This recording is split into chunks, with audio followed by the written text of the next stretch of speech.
Hello, Allison, and welcome to The Root of Our Health. It is such a pleasure to have you on this podcast. Thank you so much for taking out of your time of your day to be here with me. Oh, it's a pleasure, Elizabeth. It's lovely to be a guest on your podcast today. Thank you very much for having me. Great.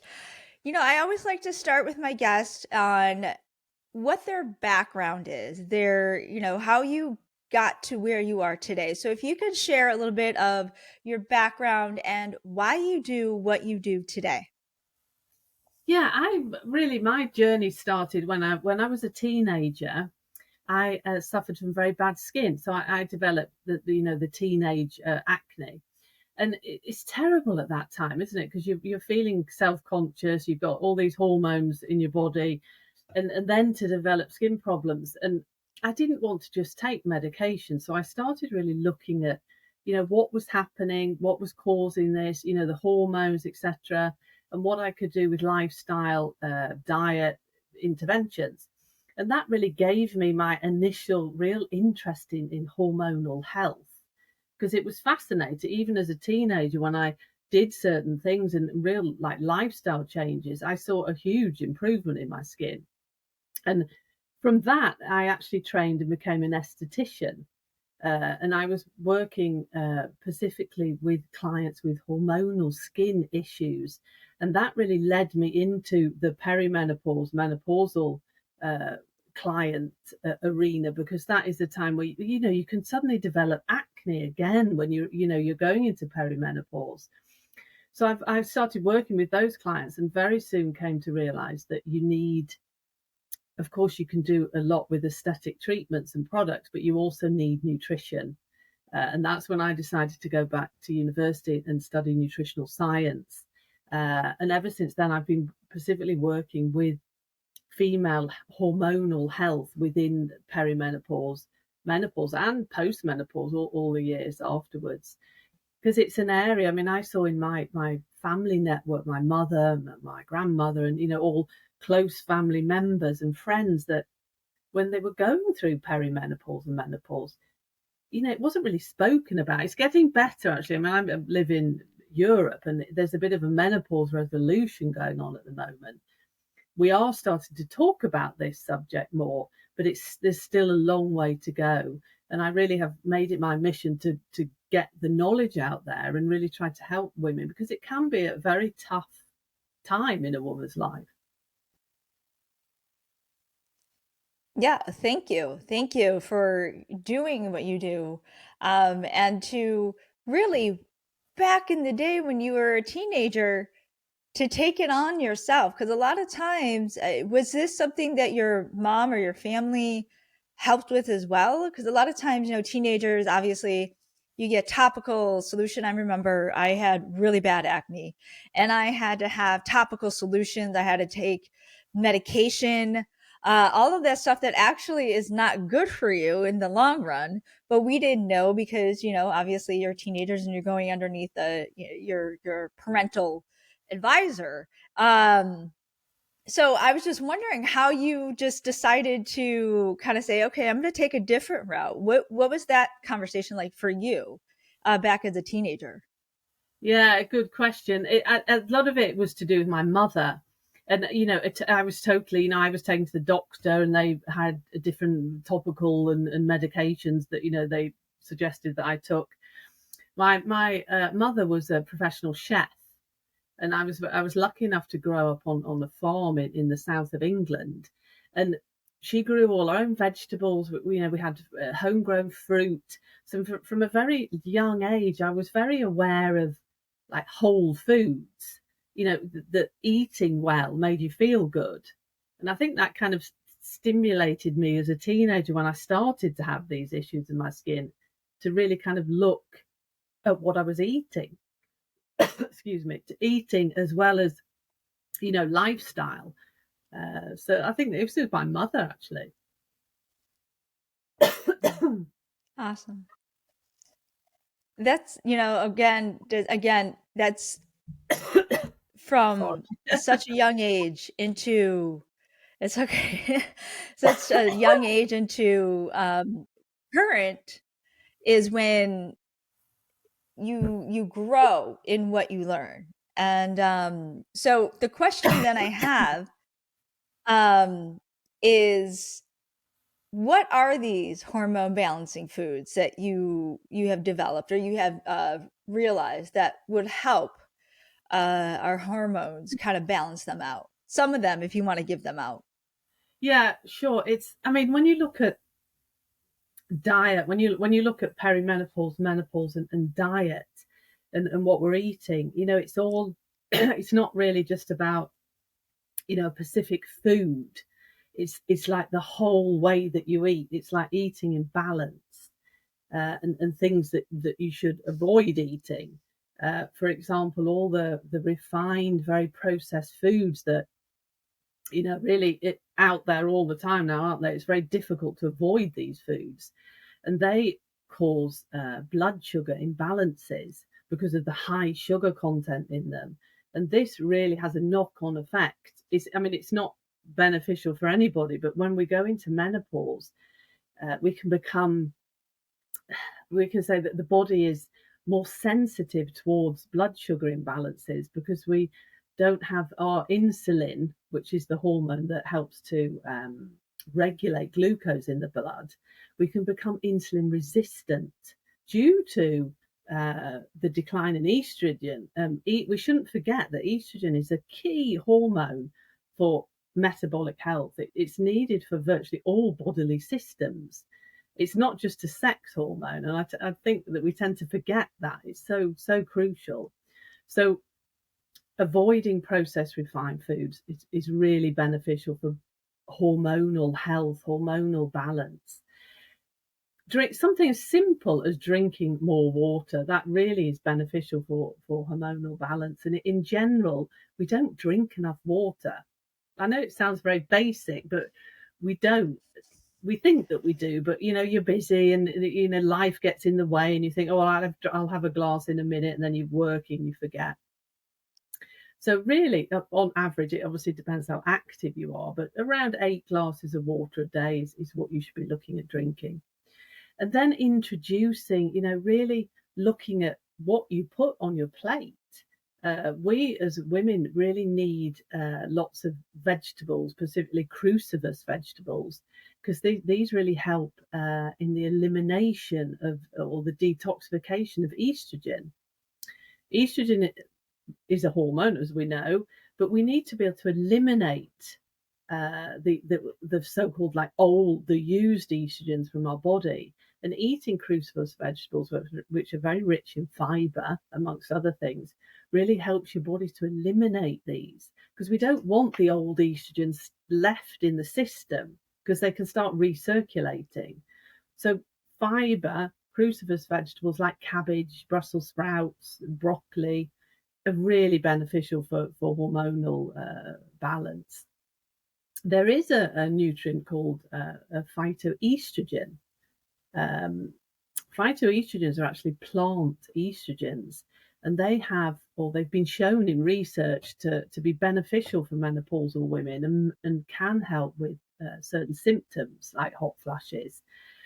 They're not estrogen, but they have a similar chemical structure to estrogen, so they can help, in the system to really relieve certain menopausal symptoms. And these are found in things like flax seeds, soya, lots of fruits, berries, etc.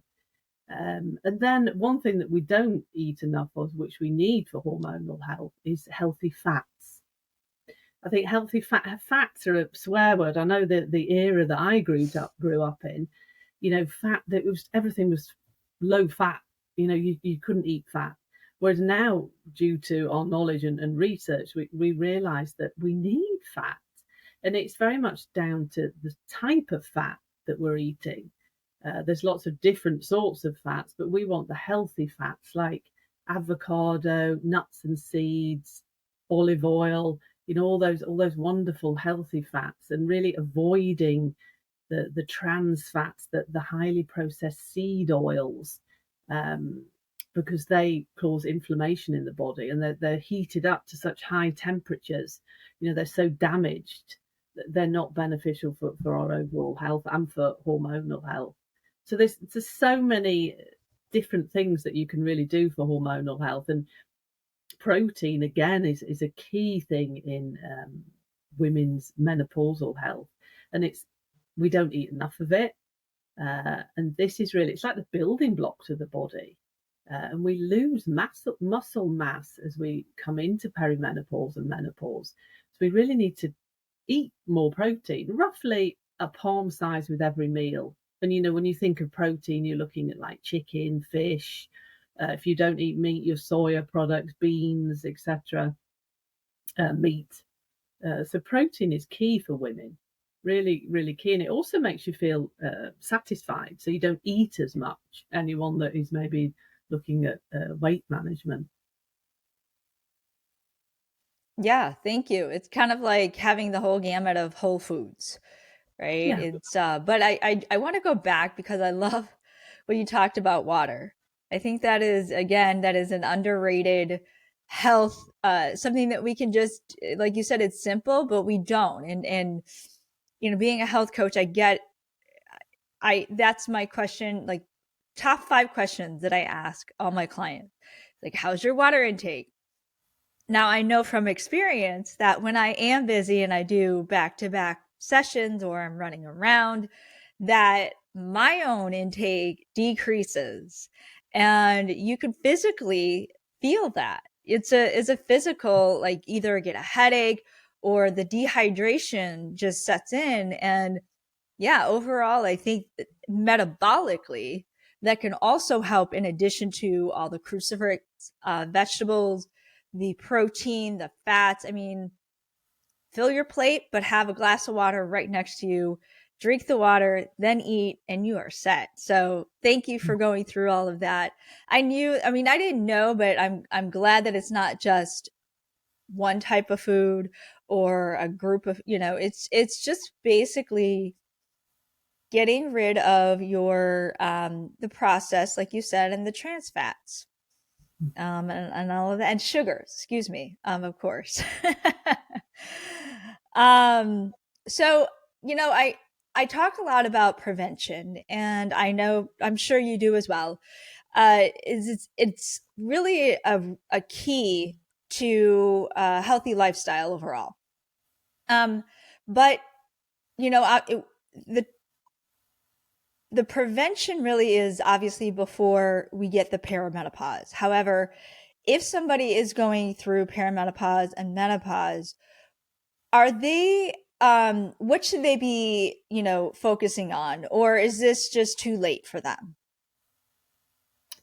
No, absolutely not. It's never too late, and it's been shown in research that when you go into perimenopause, if you're in, if your body's in a healthy state, then you may not experience all the symptoms, like somebody that maybe is in a slightly unhealthier state.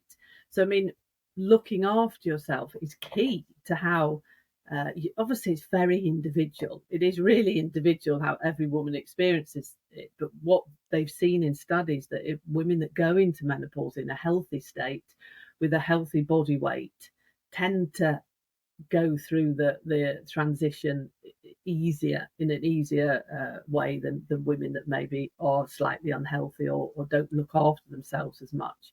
But I mean, it comes to a point in perimenopause, if you're really suffering from lots of symptoms, and you're feeling terrible, you're maybe not sleeping, that you have to stop and think, I can't go on. I really have to like reassess, my nutrition. Am I doing enough movement every day? How my mindset, because it just becomes overwhelming. I mean, the clients that I work with, by the time they come to me, they normally are overwhelmed and just exhausted, because what we have to remember is that women in midlife, 40 plus, it's also a very busy time for us.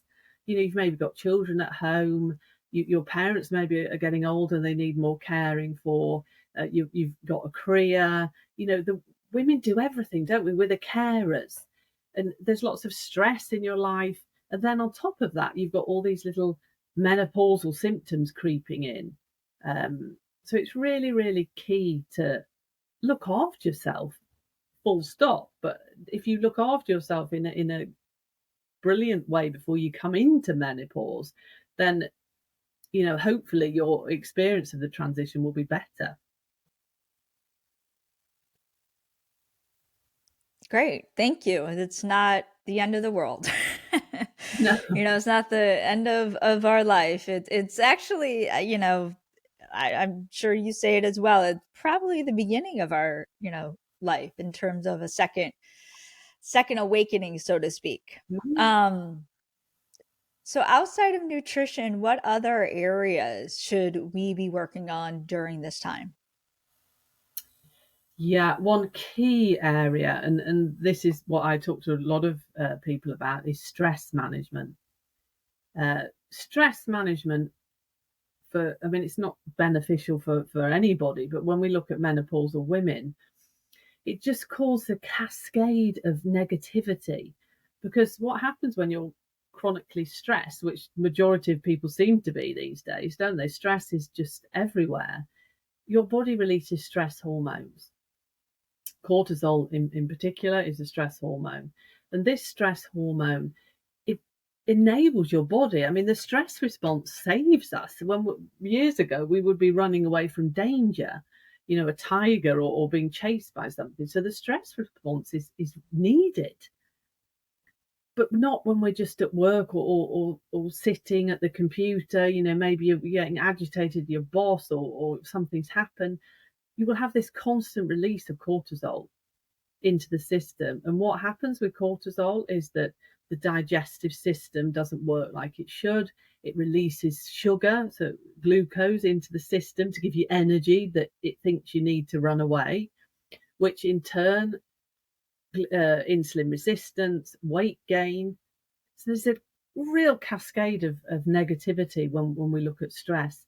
And I try to find ways with my clients that to manage stress in a realistic way, because majority of people, if you're really stressed, the last thing you need is me saying to you, oh, okay, well, how about doing an hour's meditation every day, or going doing a yoga, which is brilliant, don't get me wrong. If you can do that, fantastic.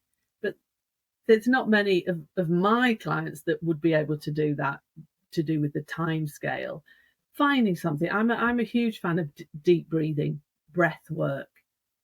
When you breathe deeply, it actually sends a signal to your brain that everything's okay. If you can feel yourself feeling stressed, something's happened, you starting to feel anxious, take a few deep breaths. It's amazing the effect that it has. It really does work. So breath work, I'm a big fan of, and then really finding something that works for you and realizing that it's actually okay to look after yourself, whether it's just going for a quick walk or just sitting down and looking out the window, drinking a cup of tea or a cup of coffee.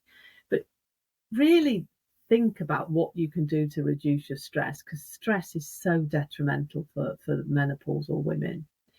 So that's one area. And then another area that a lot of women can suffer from during menopause is sleep problems.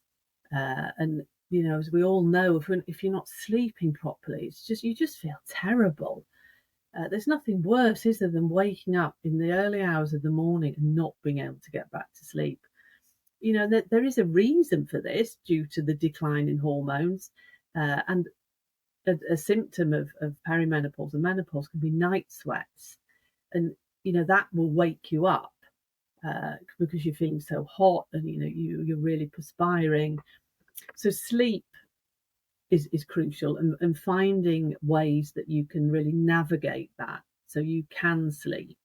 Having sleep hygiene before you go to bed, not looking at televisions or screens for at least 2 hours before, avoiding stimulants like alcohol, chocolates actually got caffeine in it, coffee, of course, a couple of hours before you go to bed, because you want your body to be able to release melatonin, which is the sleep hormone. And if you're constantly looking at bright lights, your body thinks you're awake. It thinks it's daytime, and you won't produce this hormone, and that can add to the difficulty in sleep. And then it's a controversial subject, but hormone replacement therapy, I'm not saying it's for everybody, and that's obviously something you need to talk to your healthcare provider about. But it's been shown in research that that can actually help with many things, many of the symptoms in menopause, but also with people that are really suffering from sleep problems, because it can help to reduce the night sweats and the hot flashes. So that's an area that you could talk to your healthcare provider about if you're having real sleep issues. And then exercise, of course, we all know we need to move. Really, really important for menopausal women. Just some sort of movement. Do what you like doing. Going for a walk. It doesn't mean that you have to go and spend 2 hours in the gym every day, but movement is so beneficial for us. And it really helps the body to remain strong. And as I was saying earlier, we lose muscle mass as we get older as women, and due to the decline in hormones. So we need to actually lift things. We really need like resistance training. So that's a really key area to keep your bones strong as well, and also to keep muscle there.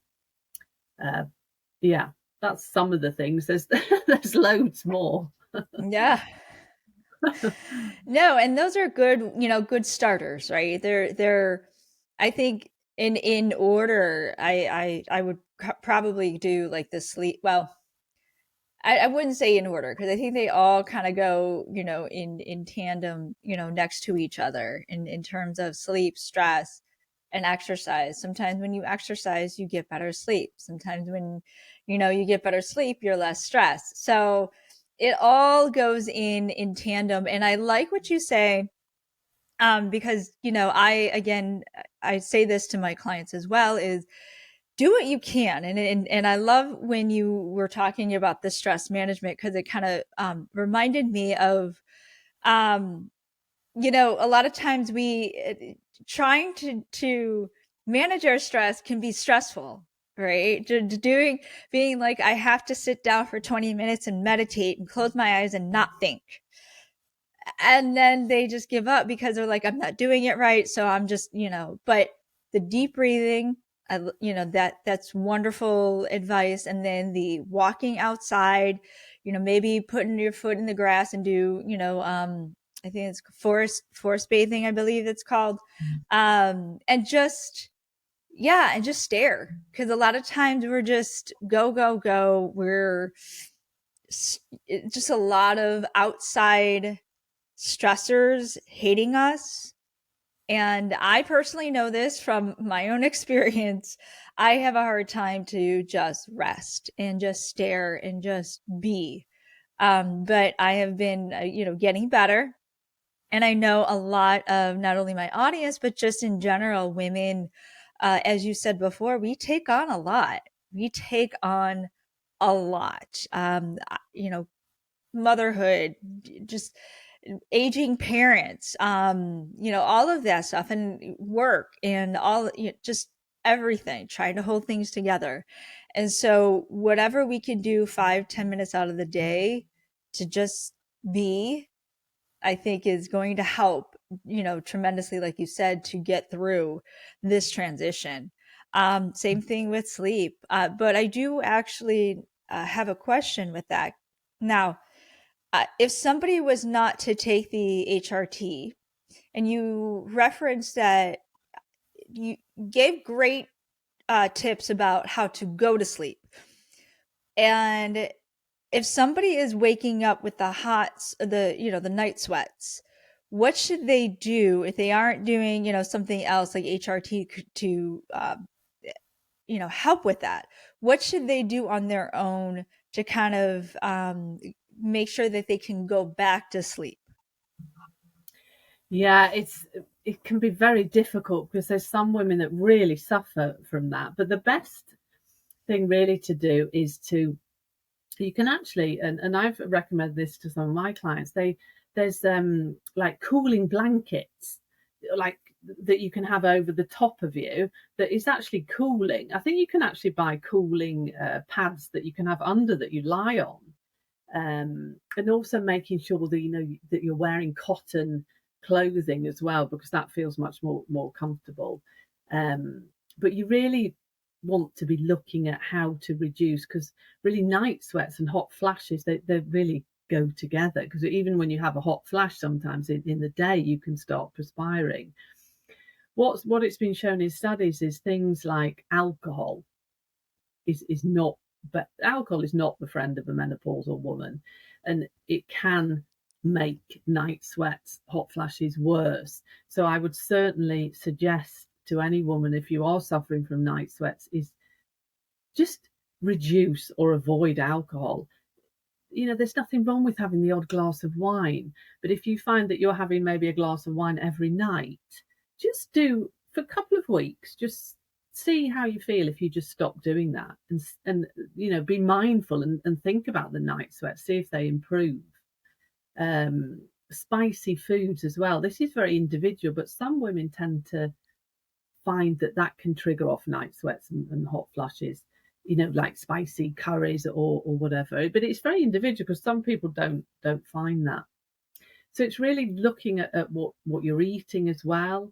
And then there are many things on the market that you can buy that can help, to cool the bed environment down, and also, have the window open, maybe have a fan on, is really important. Another key thing for sleep, which I myself found so beneficial, was putting like dark curtains up, blinds that you can pull down that really block all the light out. That really helps me sleep better. Yes, yes, I'm a big fan. I don't do the blind, I mean the blackout curtains, but I do have an eye mask, and I take that. I travel a lot and I take that everywhere. It is just a lifesaver because, yeah, blocking out that light, especially, and we talked about this off recording, but it's still light out when I go to sleep. I'm an early I go to sleep early and rise early. So it's and when I go to sleep at 9:30, it's still light out. So having those, or somebody was to have, the blackout curtains or the night the eye mask, I think will definitely it helps. It tremendously helps. So great, great, great tips and advice. Thank you. Um, so I typically like to go through either functional medicine doctors or integrative, practitioners, and where nutrition is the key to a lifestyle change, right? Um, Food is medicine, so to speak. But most of my audience will go to conventional doctors. So, what would you tell these women to either ask or to maybe think about when they are going to the conventional practitioners to help them move through this transition? As healthy, like with nutrition and stuff like that. What would you tell them if there's something they can ask, if there's something they could, just think about when they go to these doctors? Yeah, great question, because it can be quite difficult to get the support that you need. Doctors in general don't have a lot of training on menopause. I don't know how it is in your part of the world, but in Europe, Mm.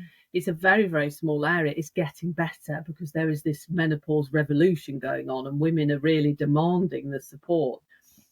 But when you go, well, the first thing that I think is really important for a woman when she goes to see her doctor is to write down a list of symptoms that you've got.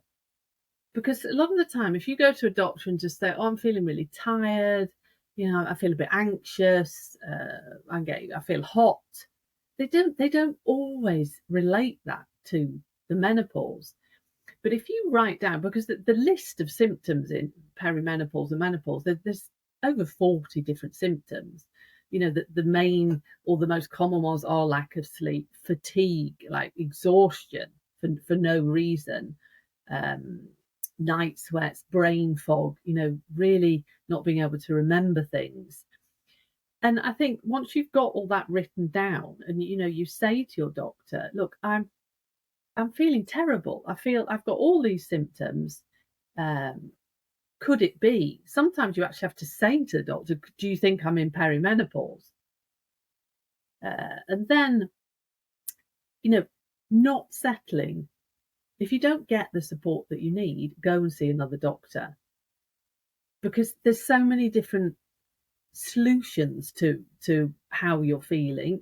As we were talking about, nutrition is a big player in this. Lifestyle is a big player. Mindset also is a big player. But there are things that the doctor can help you with, whether it's HRT or different sorts of medications that can be beneficial in reducing menopausal symptoms. So what is important is to get all the knowledge in front of you. Don't settle. Don't be fobbed off by a doctor that says, "Oh no, you're just overworking or you're just stressed." Really, it's not easy. I do appreciate that, but really try to ask the doctor, "What are my options? What can I do to help relieve my symptoms? What can I do to start feeling better?" Because it isn't just HRT, which is an option. It's not for everybody. There's some women that obviously can't take it for medical reasons, and it's not like the silver bullet. It's not the answer to everything. But when we look at Right. menopause, it's really like a jigsaw puzzle, and you have to have all the pieces. If HRT is something that you want to take, then that is one of the pieces. But you need nutrition and the lifestyle and the mindset all together to feel better. You can't just do one of them. You really need to focus on all of them. So going to your doctor, not being settling for being fobbed off, and then really having all that information in front of you. And then think knowledge is power, isn't it? Once you've got all that information, then it's your choice what you want to do, what you feel is right for you. But it's important that you get the support and the help that you need. And there are doctors that specialize in menopause. So, if you can, then maybe try and go to a menopause specialist, a functional, medicine. I work with a functional medicine model with my nutritional therapy. So I'm a great believer in that. I think it's a fantastic way to look at the body. Awesome. Thank you so much. You also work on postmenopause. So, what does that look like? I know we talked a lot about perimenopause and menopause, but what does postmenopause look like? Yeah, perimenopause tends to be an area. We talk so much about perimenopause and menopause. It's an area that we tend to forget about, but which is Hmm. silly, really, because that's the rest of a woman's life. When you've gone through perimenopause and menopause really is just the stopping of menstruation. So all the time after that, you're in postmenopause, and your hormone levels have declined. Your body still produces a very small amount of estrogen and progesterone from the adrenal glands, which sit on top of the kidneys, but you've got a very low level of these hormones.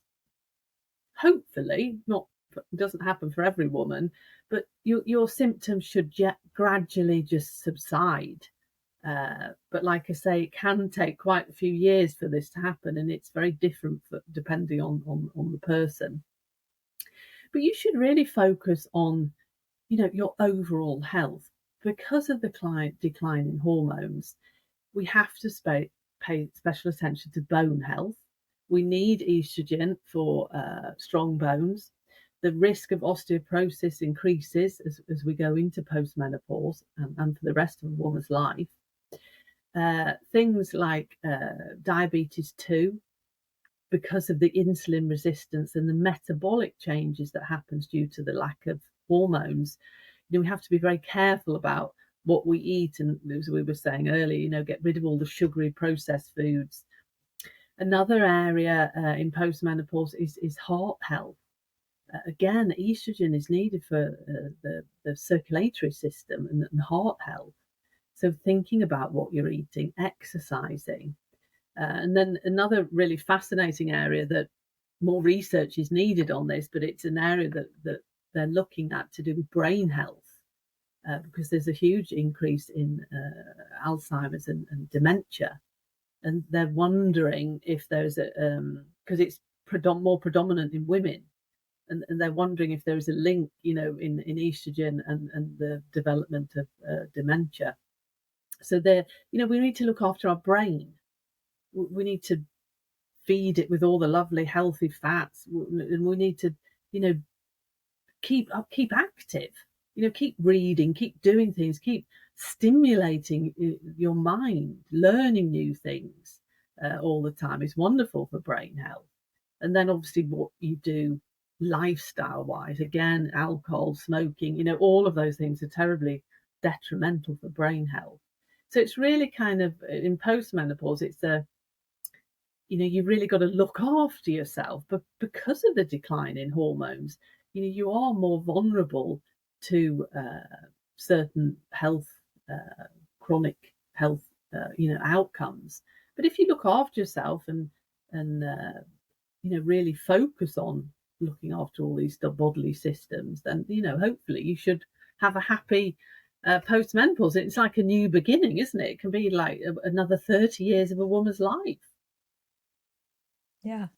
Yeah. No, that's beautiful. And yeah, if we, again, the prevention, then the going through with the healthy lifestyle, going through the transition equals a healthier post menopause. So, yeah, it's again, I think really a lot of us women need to kind of flip the thinking of doom and gloom in terms of this time of our lives, right? It's always, because we're inundated again, and I blame marketing, but we're inundated that you need this, product because you're going to have hot flashes. You need this medication because aren't sleeping. And it's just our bodies know more than anybody else does.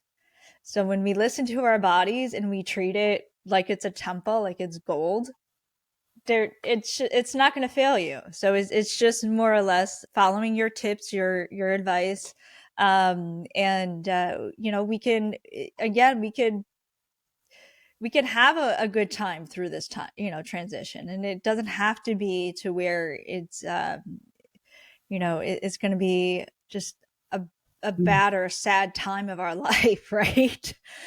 Yeah, I So totally agree with you. And it's, you know, aging is a privilege, really, isn't it? yeah, I mean, and some people unfortunately don't have that privilege.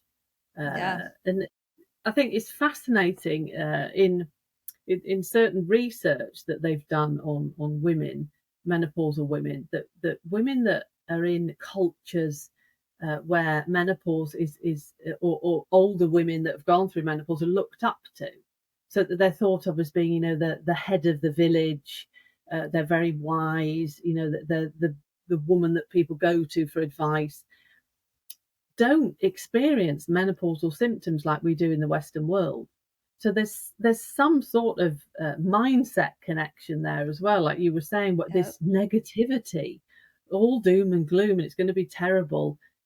We really need to move and change that to that it is a positive. It's a natural experience. Every single woman in the world will go through menopause at some stage in her life, of course. and yeah, it's a privilege to be able to age. Yeah. No, I love that. I love that. And it is. It is. Um, is there anything that I didn't ask that you wanted to share or cover today? I think we've virtually covered everything.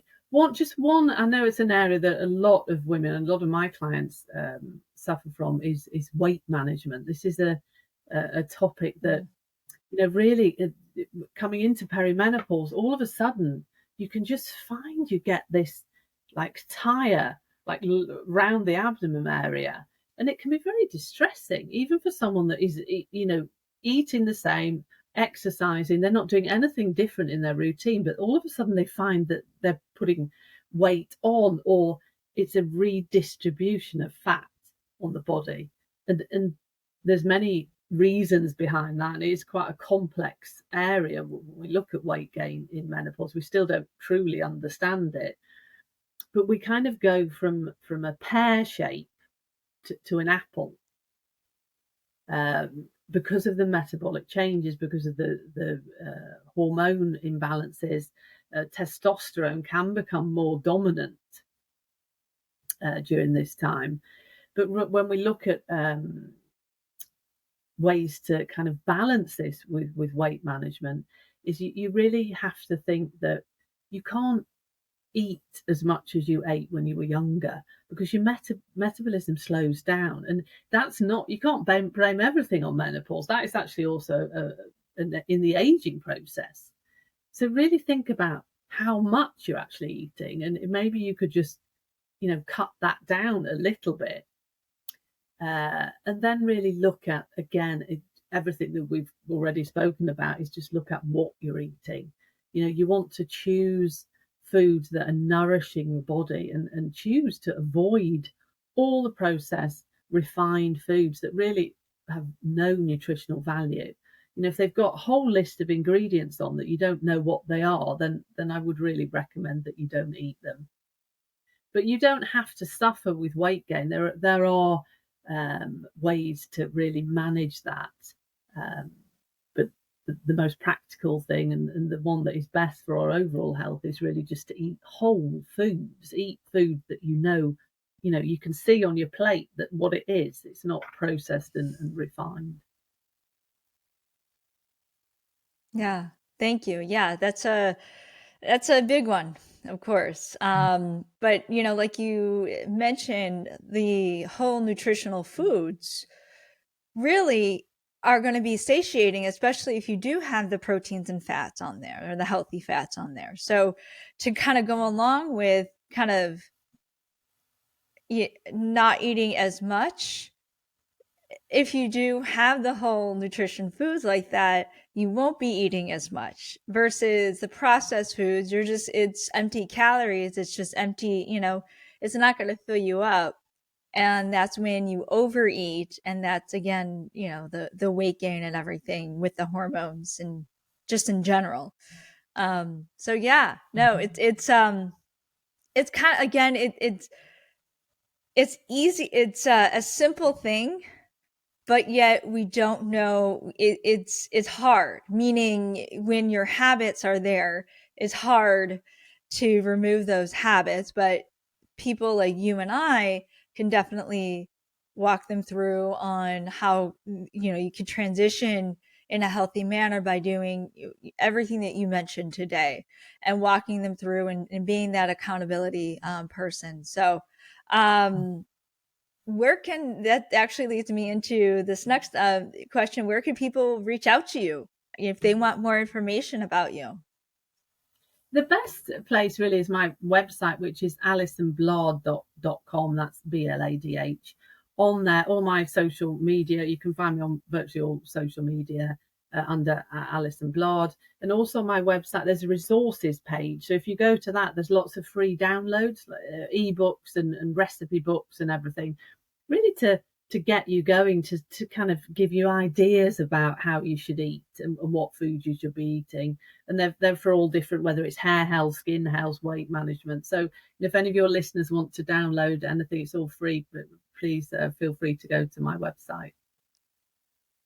Beautiful. A lot of resources that my audience, anybody can just go to, and they'll be armed with this knowledge and education, and helpful basically.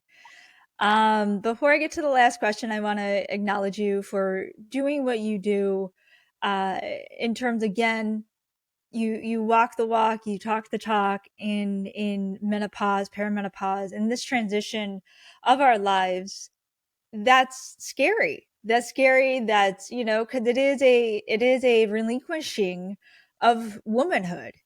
And mentally, that could be scary. Physically, that comes up as scary. But how do we combat that in a healthy manner so that it doesn't have to be so scary moving through these years? So, again, thank you so much for all the resources, all the education that you have, and just doing what you do in your work.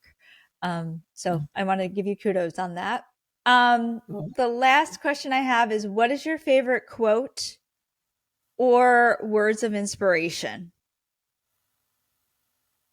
Well, actually, I think I've already said it because this quote to me is just so powerful. Is the one, "Don't regret growing older. It's a privilege denied to many." That really resonates with me, and the fact that we all get caught up in this, this anti-aging, era of, we all want to look so much younger. But I mean, aging it is a privilege, and it's something that is denied to many people. So embrace the next stage of your life with joy and positivity, and go out into the world and have fun. Yes. Yes, 100% with that. So that's amazing. Thank you so much, Allison, for being here. And to everybody else, have a good day. Be happy.